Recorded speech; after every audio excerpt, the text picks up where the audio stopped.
வணக்கம் பவித்ரா. எழும்பூரில் இருக்கக்கூடிய தனியார் மஹாலில் அண்ணா திராவிட முன்னேற்ற கழக தொண்டர்கள் உரிமை மீட்பு குழு நிர்வாகிகளின் ஆலோசனை கூட்டமானது தற்பொழுது நடைபெற்று வருகிறது. பன்னீர்செல்வம் தலைமையில் இந்த ஆலோசனை கூட்டமானது நடைபெற்று வருகிறது. பாரதிய ஜனதா கட்சியின் கூட்டணியில் முக்கிய கட்சிகளுக்கு தொகுதி பங்கீடு முடிந்திருக்கக்கூடிய இந்த நிலையில் தமாக மற்றும் பன்னீர்செல்வம் ஆகியோருக்கான இடங்கள் மட்டும் ஒதுக்கீடு செய்யாமல் இன்னும் இழுபறியானது நீடித்து வருகிறது. தொடர்ந்து இந்த நிலையில் ஓபிஎஸ் தனது நிர்வாகிகளுடன் இன்று அவசர ஆலோசனை நடத்தி வருகிறார். தமிழகத்தில் பாஜக தலைமையிலான கூட்டணியில் அமமுகவுக்கு 2 தொகுதி ஒதுக்கீடு செய்யப்பட்டிருக்கிறது. அதே போல லோக்சபா தேர்தலில் பாஜக கூட்டணியில் பாமக, அமமுக, பன்னீர்செல்வம், புதிய நீதி கட்சி, இந்திய ஜனநாயக கட்சி உள்ளிட்ட பல்வேறு கட்சிகள் இடம்பெற்றிருக்கின்றன. இதில் பெரிய கட்சியாக முதலாவது பாமகவுக்கு 10 தொகுதிகள் ஒதுக்கப்பட்டிருக்கிறது.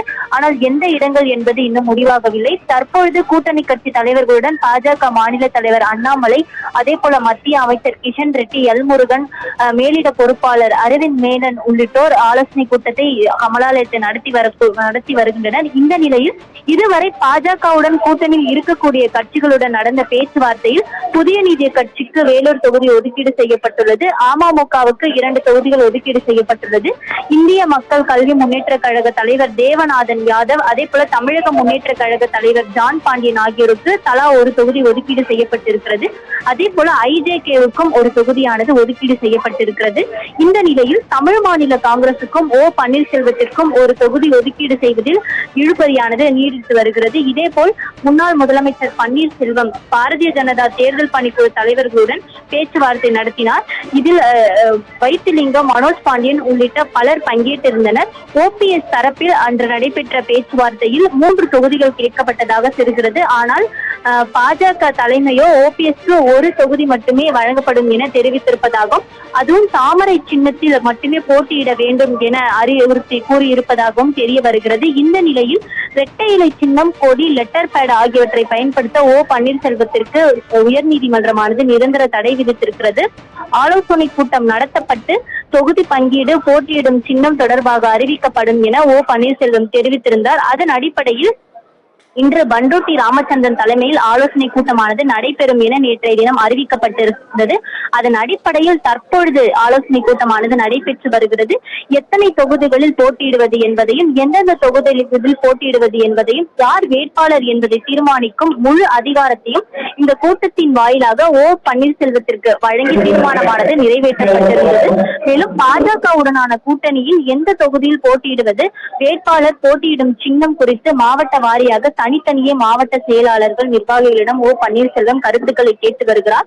குறிப்பாக பண்டூட்டி ராமச்சந்திரன் தலைமையில் ஆலோசனை கூட்டமானது நடைபெறும் என அறிவித்திருந்த நிலையில் ஓபிஎஸ் மட்டும் தனித்தனியே மாவட்ட வாரியாக மாவட்ட செயலாளர்கள், நிர்வாகிகளிடம் அந்த ஆலோசனை கூட்டம் நடைபெற்று இருக்கக்கூடிய அந்த அறையின் உள்ளே இருக்கக்கூடிய ஒரு சிறிய அறையில் ஓபிஎஸ் மட்டும் தனியே ஆலோசனை நடத்தி வருகிறார்.